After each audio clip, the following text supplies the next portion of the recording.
Good morning, students, and welcome you again in your GK class.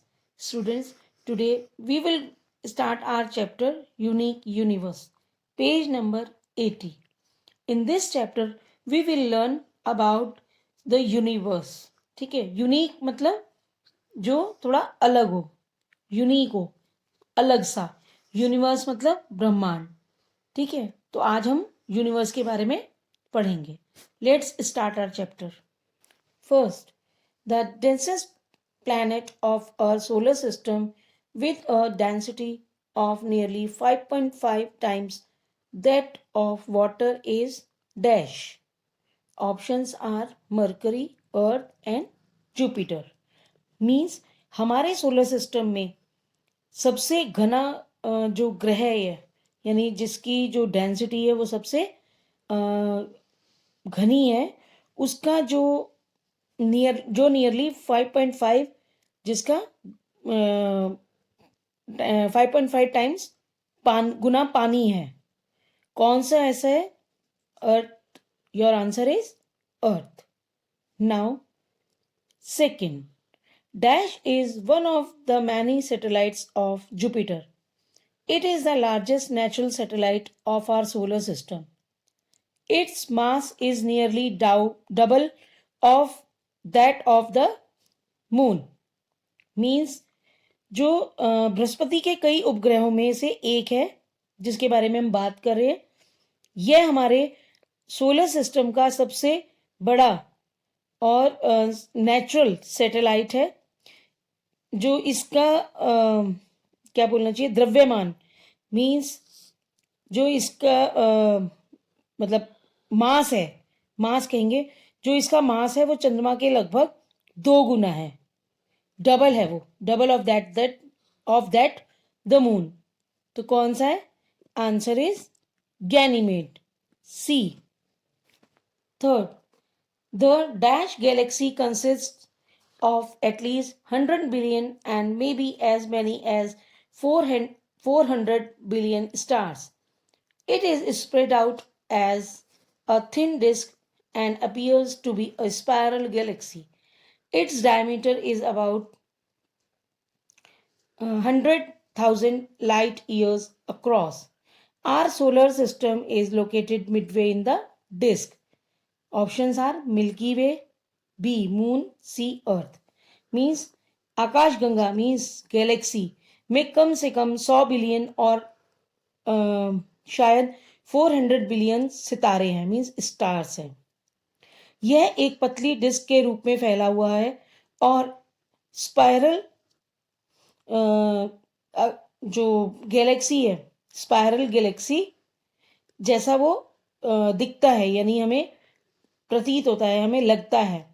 इसका जो diameter है वो लगभग 100,000 लाइट ईयर्स है. हमारा और जो मतलब मीन्स सोलर सिस्टम का और जो हमारे बीच का जो मिडवे मतलब रास्ता है, मिडवे है, वो उस पर स्थित है. Your answer is Milky Way. Now fourth, Vostok, Soyuz and Apollo 13 are the names of dash. A. Lunar missions, B. Solar missions, C. Spacecraft. Means Vostok, Soyuz और अपोलो 13 सभी के नाम है.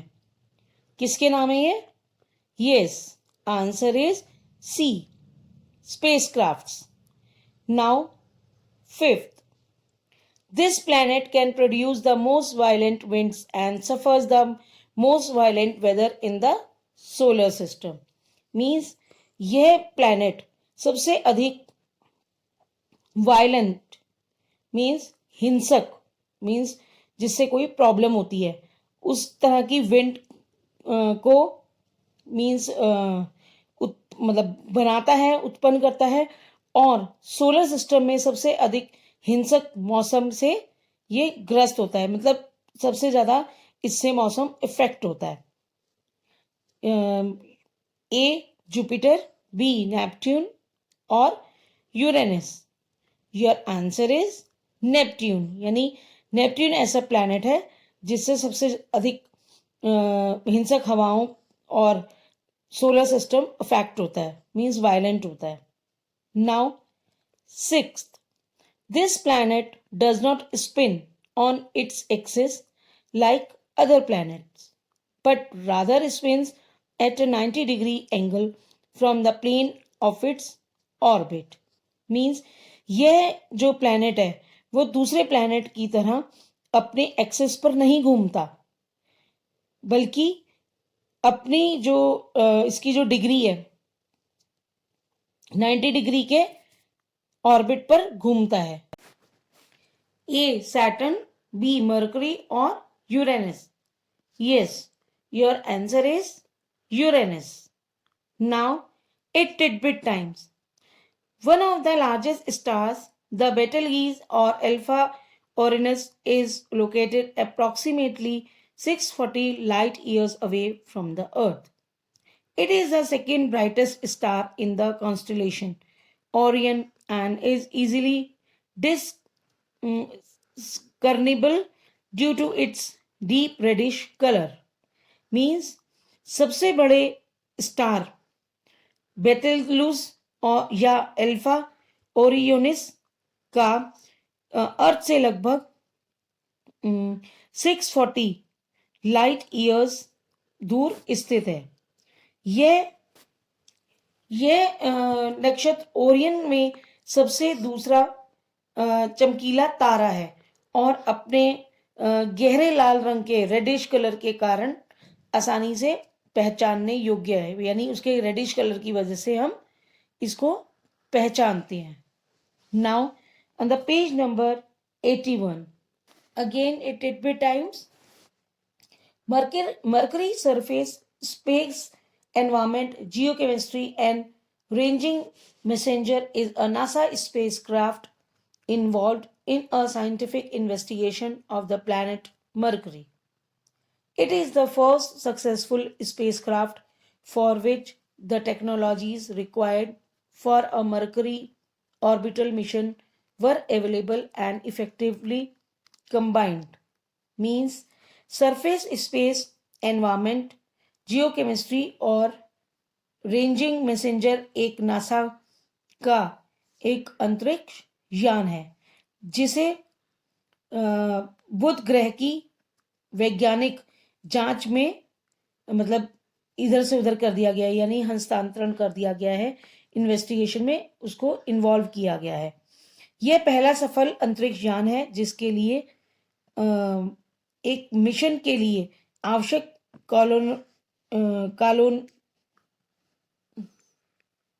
मतलब एक आवश्यक टेक्नोलॉजी उपलब्ध थी और प्रभावी रूप से उसको संयुक्त किया गया था, यानी कंबाइंड किया गया था. Now seventh, Kalpana Chawla was the mission specialist sent by NASA abroad the ill fated space shuttle dash and the first woman of the Indian origin in space. Means Kalpana Chawla NASA द्वारा भेजे गए मिशन स्पेशलिस्ट थी जो अंतरिक्ष में बीमार भारतीय शटल के मूल निवासी थे और ये इंडियन ओरिजिन की फर्स्ट वुमेन थी, फर्स्ट इंडियन वुमेन थी. A Atlantis, B Endeavour, C Columbia. Your answer is C, Columbia. Now, 8th, the Indian Space Research Organization is the primary body for space research in India. Under the control of government, it was established in dash. Means भारतीय अंतरिक्ष अनुसंधान संगठन मतलब means space research organisation सरकार के नियंत्रण में भारत में अंतरिक्ष अनुसंधान के लिए फर्स्ट प्राइमरी बॉडी है. यह कब लॉन्च हुई, मीन्स कब एस्टेब्लिश हुई? Your answer is 1969. Means answer is B. B में ये स्पेस रिसर्च ऑर्गेनाइजेशन एस्टेब्लिश हुई. Now name the following. The study of formation of the universe and how it is involved means universe यानी ब्रह्मांड के निर्माण का अध्ययन और यह कैसे विकसित हुआ. Your answer is cosmology. Now second, the Hubble telescope has never manage to observe this planet. Hubble telescope इस ग्रह को देखने में कभी भी सक्सेसफुल नहीं हुआ मीन्स कभी भी कामयाब नहीं रहा. Your answer is mercury. कौन सा ऐसा वो है? मरकरी. यानी मरकरी नहीं दिखा कभी भी. किससे? हबल टेलीस्कोप से. Now third, the spot on the moon where humans first landed dash means चंद्रमा पर वह स्थान जहां मानव पहली बार आया था. Answer is Sea of tranquillity.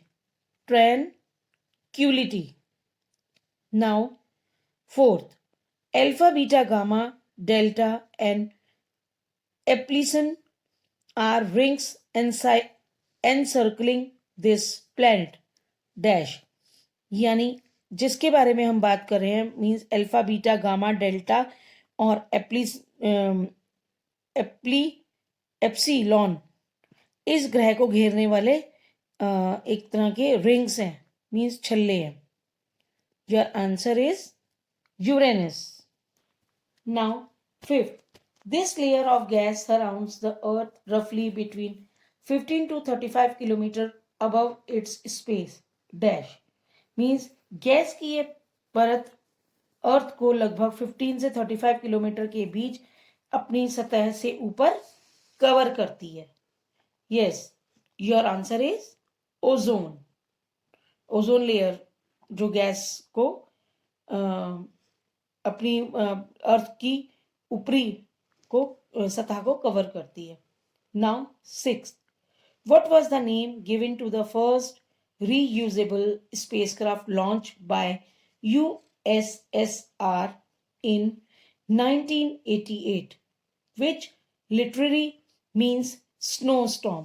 Means 1988 में USSR द्वारा शुरू किए गए पहले अंतरिक्ष यान को क्या नाम दिया गया था जिसका शाब्दिक अर्थ मीन्स जिसका मतलब नाम शाब्दिक अर्थ क्या था? Snowstorm. Yes, your answer is Buran. Now seventh, the planet that is called the Earth's twin. ऐसा कौन सा प्लैनेट है जिसको क्या नाम दिया गया, जिसको क्या कहा जाता है?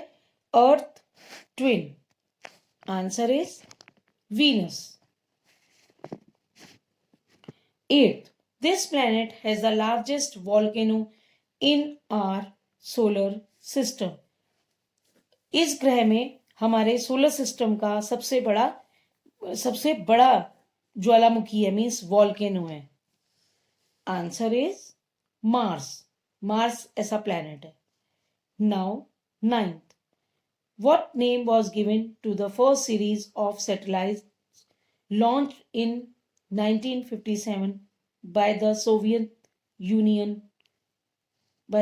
Union dash means सोवियत संघ द्वारा 1957 में लॉन्च किए गए जो सैटेलाइट्स थे उनकी पहली सीरीज को क्या नाम दिया गया था? Answer is Sputnik. Now last 10th, in the solar system, what are classified into groups stones, irons and stony irons? Means solar system में जो मीन्स इस तरीके से उनको क्लासीफाई कर दिया गया है ग्रुप्स में. स्टोन्स मीन्स पत्थरों में, आयरन्स में और स्टोनी आयरन्स मतलब पथरीली जो आयरन्स थी उनमें उसको क्लासिफाइड किया गया है यानी उसको डिवाइड कर दिया गया है. Yes, answer is meteorites. Now 8 tidbit times. Halley's comet appears every 76 years in the inner solar system. Astronomers have observed it probably since 240 BCE, but until the 18th century, it was not recognized as a periodic comet. Sir Edmund Halley, after whom the comet is now named, calculated its orbit. Halley's comet was the last seen in the year 1986 in the inner solar system and will next appear in mid 2061 means भीतरी जो मतलब अंदर की जो solar system inner solar system में हर साल हर 76 years में दिखाई देता है. खगोल विद्यों में संभवतः 240 ईस पूर्व में इसे देखा गया है, लेकिन 18th सेंचुरी तक इसे धूमकेतु में के रूप में मान्यता नहीं दी गई थी. सर एडविन हेली, जिसके बाद धूमकेतु का नाम अब रखा गया है, मींस कॉमेट का नाम क्या रखा गया है, धूमकेतु का नाम अब रखा गया है ने इसकी जो क्लास की जो गणना की है, मींस उसको पीरियोडिक को उसको रिकॉग्नाइज किया गया है और उसको कैलकुलेट भी किया गया है. हेली कॉमेट अंतिम बार 1986 में आंतरिक सोलर सिस्टम में देखा गया था और अगली बार 2061 के मिड में ये दिखाई देगा. मींस ऐसा ये मान्यता है या ऐसा जो हमारे साइंटिस्ट है उन्होंने बोला है कि ये अब कब दिखाई देगा, 2000 पहले कब दिखाई दिया था ये 1986 में और आगे कब दिखाई देगा 2061 में. क्या, हेलीकॉमेट्स. ओके, ये हर 76 ईयर्स के में सोलर सिस्टम के अंदर ये दिखाई देता है. सो स्टूडेंट्स, आपने आज किसके बारे में पढ़ा, हमारे यूनिवर्स के बारे में बहुत नई नई चीजें पढ़ी जो अभी तक हमको नहीं मालूम थी. ठीक है. Now here your chapter is completed. Thank you and have a nice day.